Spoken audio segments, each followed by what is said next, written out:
नमस्कार, बहुत स्वागत है आपका न्यूज 18 उत्तर प्रदेश उत्तराखंड देख रहे हैं आप। मैं हूं विकास ब्रजेश सक्सेना। नैनीताल में मुख्यमंत्री पुष्कर सिंह धामी ने कांग्रेस पर बड़ा हमला किया।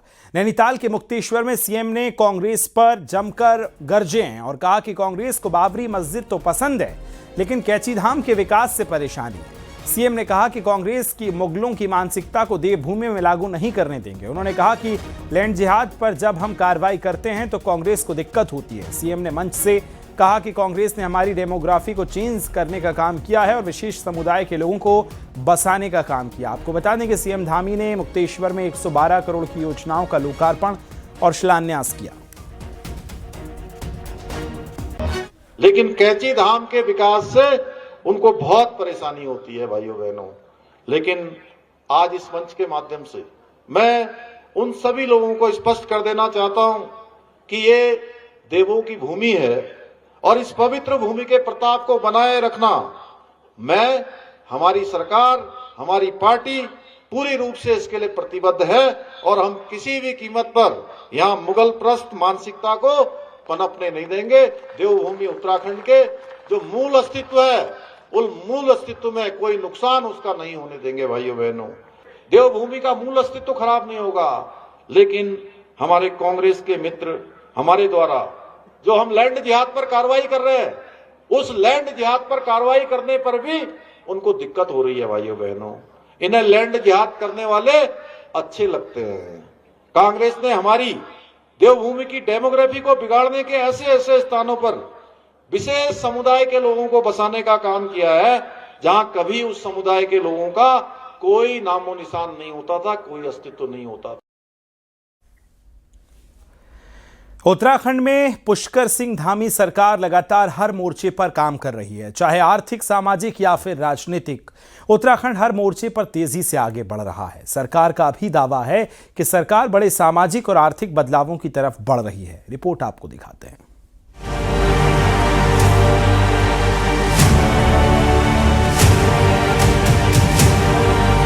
उत्तराखंड में बीते कुछ सालों में सामाजिक आर्थिक तौर पर आमूल चूल परिवर्तन हुए हैं।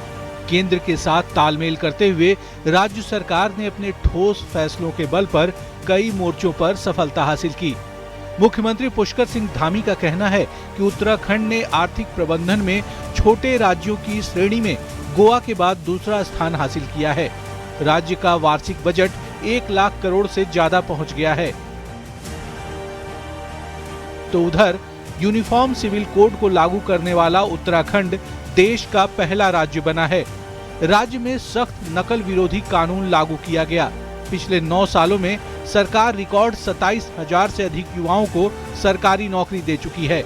मुख्यमंत्री पुष्कर सिंह धामी का ऑपरेशन कालनेमी भी देश भर में चर्चा का विषय बना।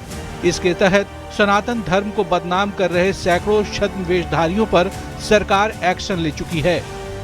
कालनेमी के माध्यम से ऐसे पाखंडी और विधर्मियों को उनके खिलाफ कार्रवाई हो रही है, तो इसमें भी कांग्रेस के लोगों को समस्या होती है। लेकिन मैं स्पष्ट कर देना चाहता हूं कि हम ऐसे घुसपैठियों को देवभूमि उत्तराखंड से निकालकर वहीं पहुंचा देंगे जहां से वो आए हैं, उनको वहीं वापस भेज देंगे भाइयों बहनों।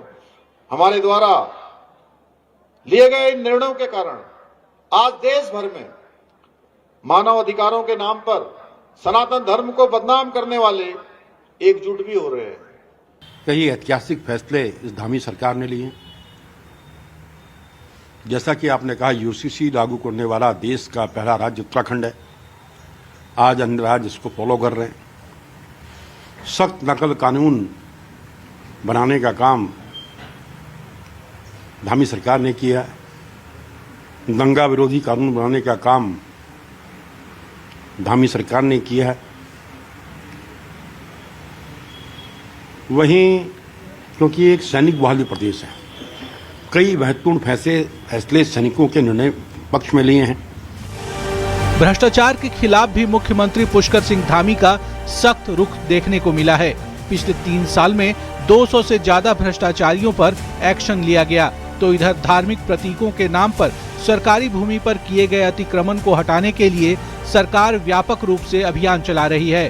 पहली बार रिकॉर्ड 10,000 हेक्टेयर से ज्यादा जमीन कब्जा मुक्त कराई जा चुकी है। सरकार ने बड़ा स्टैंड लिया माननीय मुख्यमंत्री जी की उसमें महत्वपूर्ण भूमिका है। और जिस तरह सरकारी ज़मीनों पर खासकर जो फॉरेस्ट एरिया है उसमें मजारे बना के तमाम कई हज़ार एकड़ ज़मीन लोगों ने कब्जे में रखी हुई थी, हमने बाकायदा उसको कब्जा मुक्त कराया है। इसके साथ साथ अतिक्रमण की घटनाओं में कमी आई है और वन फूल जैसे मसले जो आज कोर्ट में चल रहे हैं वहाँ पर भी हमने अटेम्प्ट किया। कोर्ट का जो निर्णय आएगा उसके बाद उस पर भी कार्रवाई कर। आने वाले सालों में इन योजनाओं और नीतियों का वास्तविक प्रभाव जमीन पर नजर आएगा। पीएम मोदी पहले ही कह चुके हैं, आने वाला दशक उत्तराखंड का होगा और सीएम धामी के नेतृत्व में अब इस पर साफ साफ काम होता हुआ दिख रहा है। देहरादून से न्यूज़ 18 के लिए सुनील नौप्रभात की रिपोर्ट।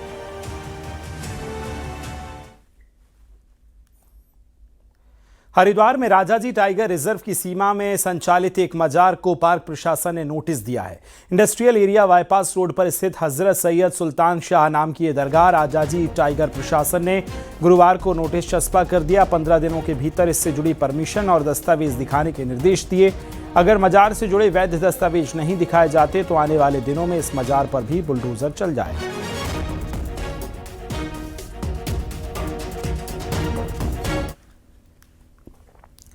कांग्रेस की चुनाव प्रबंधन समिति अध्यक्ष हरक सिंह रावत ने हरिद्वार पहुंचकर कांग्रेस कार्यकर्ताओं में जोश भरने का काम किया।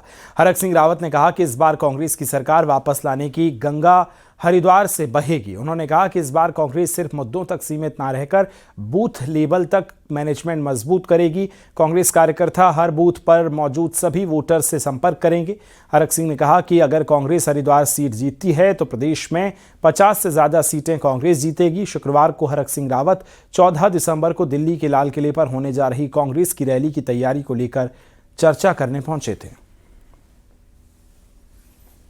कि माहौल बनाते थे लेकिन हम पोलिंग बूथ पे ध्यान नहीं देते थे।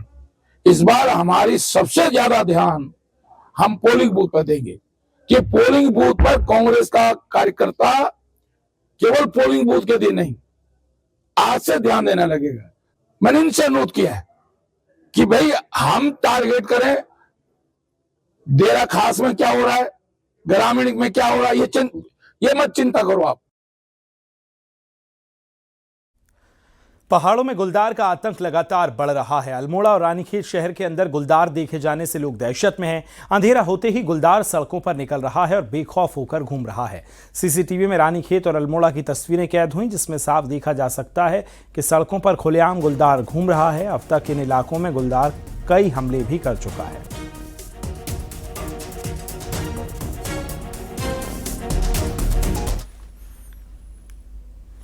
लगातार बढ़ रहे मानव वन्य जीव संघर्ष को नियंत्रित करने के लिए वन विभाग ने एक बार फिर प्राइवेट शिकारियों की मदद लेने का फैसला लिया। विभाग अब प्रदेश में 6 शिकारी नियमित रूप से तैनात करेगा। विभाग इसके लिए गढ़वाल और कुमाऊं चीफ से नामों का प्रस्ताव देने को कहा है। फॉरेस्ट चीफ रंजन कुमार मिश्र ने बताया कि 3 शिकारी गढ़वाल में और 3 शिकारी कुमाऊं में हायर किए जाएंगे। उन्हें अत्याधुनिक उपकरण भी उपलब्ध कराए जाएंगे। तो ये हम चाहते हैं कि सेल्फ सफिशिएंसी, तो इसके लिए हमने एक प्रस्ताव मांगा था गढ़वाल से, कुमाऊं से वहाँ पर प्रस्ताव प्राप्त हो गया है और उसके लिए जो इक्विपमेंट्स चाहिए, उनको लिए जो ट्रेनिंग्स चाहिए, उसका व्यवस्था हम कर रहे हैं। तो बहुत जल्दी इसके संबंध में नामित भी हो जाएंगे वो लोग। उत्तराखंड में इंसानों और जंगली जानवरों के बीच संघर्ष लगातार बढ़ रहा है, लेकिन समस्या अब सिर्फ टकराव की नहीं है। हालात ये हैं कि जंगली जानवरों से रेस्क्यू सेंटर भी भर चुके हैं, जो अपने आप में ही एक चुनौती बन गए हैं। रिपोर्ट आपको दिखा रहे हैं।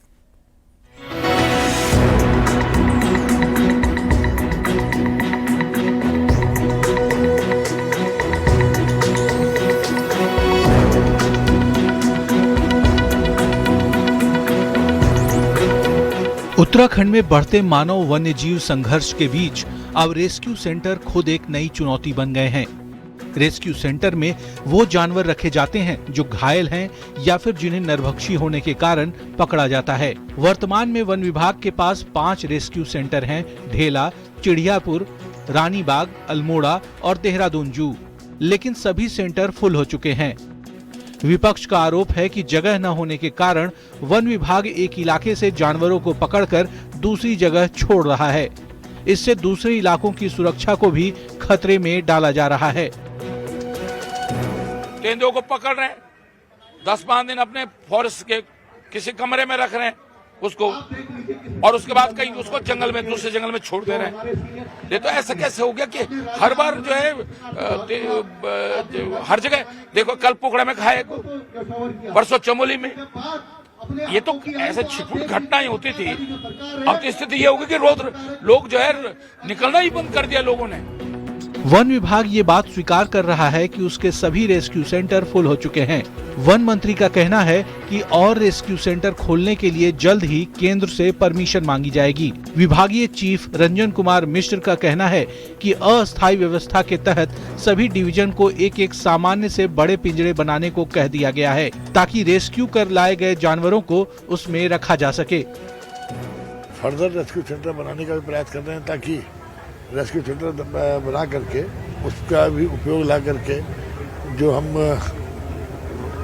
बंदरों को गुलदारों को या भालों को ट्रैंक्विलाइज करें, उनको रखने के लिए रेस्क्यू सेंटर बनाने का आज इस पर चर्चा हुई, और निश्चित रूप से बहुत जल्दी हम एक भारत सरकार के साथ मीटिंग करने जा रहे हैं ताकि इस पर अनुमति मिल सके। जो पिंजरा में पकड़ते हैं वो छोटी पिंजरा होता है नेचुरली, क्योंकि उसको पहाड़ के ऊपर ले जाना पड़ता है, फिर उसको ढुलान इत्यादि। फिर आ जाने के बाद फिर हमने बड़ा पिंजरा का डिजाइन भी कर रखा है। मैक्सिमम DFOs ने भी उस प्रकार का को अडॉप्ट करते हुए उसके लिए पैसा भी हमने उनको उपलब्ध करवा दिया।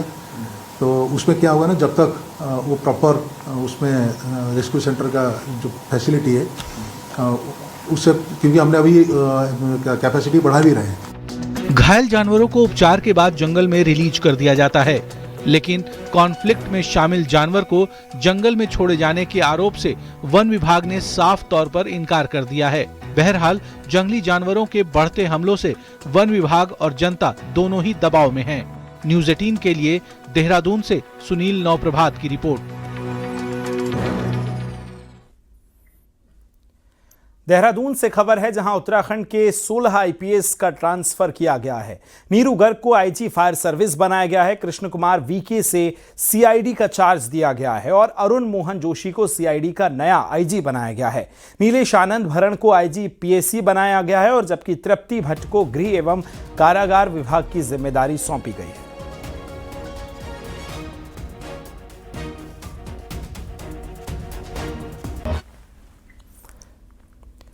रुद्रपुर में गलत पहचान के एक मामले में उधम सिंह नगर पुलिस ने शुक्रवार को मयंक शर्मा के नाम से एक वकील के घंटों पूछताछ की। बाद में जब पुलिस को पता चला कि वो गलत शख्स को उठा लाई है, तब जाकर पुलिस ने माफी मांगी और वकील मयंक शर्मा को छोड़ दिया।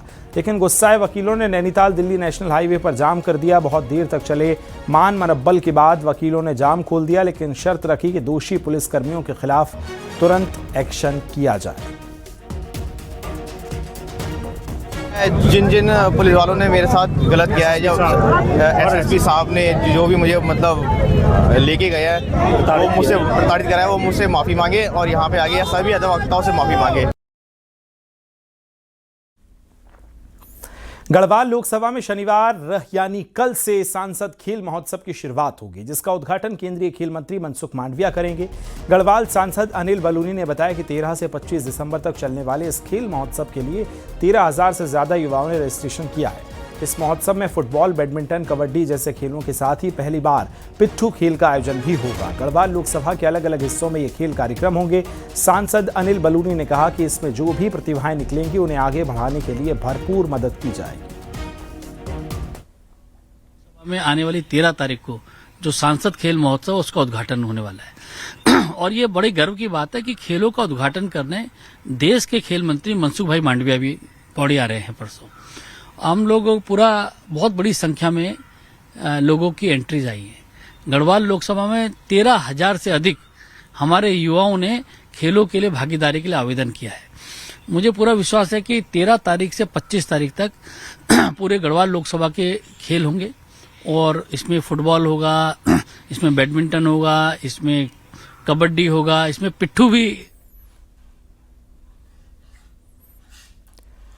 ममता की राह आसान नहीं होती, लेकिन कुछ लोग इसे अपना जीवन बना लेते हैं। देहरादून में ऐसे परिवारों की कहानी सामने आई जिन्होंने न सिर्फ बच्चों को गोद लिया बल्कि उन बच्चों को अपनाया जिन्हें रोजाना खास देखभाल की जरूरत है। रिपोर्ट आपको दिखाते हैं।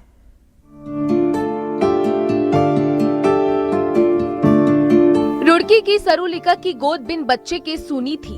परिवार की रजामंदी से उन्होंने गोद लेने का फैसला किया। 3 साल तक इंतजार करने के बाद जब उनका नंबर आया तो उन्होंने 6 महीने की एक स्पेशल चाइल्ड को अपनाया। शुरू में बीमारी की जटिलताओं का अंदाजा नहीं था, लेकिन जैसे जैसे बच्ची बड़ी हुई चुनौतियां भी बढ़ती गईं। पैर की समस्या, कान और हड्डियों की दिक्कतें, लेकिन परिवार का प्यार हर मुश्किल पर भारी पड़ा। और जब से अलीशा आई है मेरी तो जिंदगी अलीशा पे ही निर्भर हो गई है, सुबह से लेकर शाम तक। हमें कभी नहीं लगा कि अलीशा की कोई प्रॉब्लम है या हम अडॉप्टिव पेरेंट्स हैं या एनजीओ वालों से भी प्रक्रिया बाकी है। हमें बिल्कुल बॉटम फ्रॉम द हार्ट यही महसूस उस समय हुआ कि एक बच्चा अगर आपका प्रॉब्लम है तो कैसे आपका दिल जो है ना वो पानी हो जाता है। महिला बाल विकास विभाग ने देहरादून में एक कार्यक्रम आयोजित किया। यहाँ ऐसे परिवारों को बुलाया गया जिन्होंने बच्चों को गोद लिया है। कई लोग ऐसे भी थे जिनके अपने बच्चे हैं, फिर भी उन्होंने गोद लेने का विकल्प चुना। अधिकारी बताते हैं कि लोग बच्चे को गोद लेना चाहते हैं, लेकिन स्पेशल चाइल्ड को गोद लेने में अभी भी कम लोग आगे आते हैं। जब मैं शादी होके आई तो मेरे हस्बैंड बोले अपना एक बच्चा होगा, अगर वो लड़का होगा तो लड़की लेंगे गोद, और लड़की होगी तो लड़का लेंगे। कि मेरा मन वैसे ही है कि मैं चाहता हूँ कि वहाँ से भी एक बच्चे लेके और मैं अपना नाम दूँ माँ बाप का। मैं भी बहुत खुश हुई और मैं यही सोचती हूँ कि मैं हर जन्म में गोद लूँ, मतलब ऐसा भगवान मेरे पास दिमाग दे के भेजे। कि जो है 9 बच्चे हमारे दिव्यांग बच्चों का एडॉप्शन हुआ है, जिसमें से 8 जो है बाहर गए हैं, फॉरेन में गए हैं। तो उस प्रोसेस को सरल करना, उस प्रोसेस को इजी करना और दूसरों को मोटिवेट करना कि जो है बच्चे सब समान है, और ख़ास तौर से पेरेंट्स की ज़रूरत उन बच्चों को ज़्यादा है जो सामान्य बच्चे हैं, उनसे ज़्यादा दिव्यांग बच्चों को ज़्यादा है। दुनिया में कई लोग ऐसे हैं जो कठिन राह चुनते हैं, लेकिन वही राह उनकी जिंदगी को नया मकसद देती है। ये कहानियां हमें याद दिलाती हैं कि प्यार और अपनापन हर मुश्किल को आसान बना सकता है। देहरादून से न्यूज़ 18 के लिए भारती सकलानी की रिपोर्ट।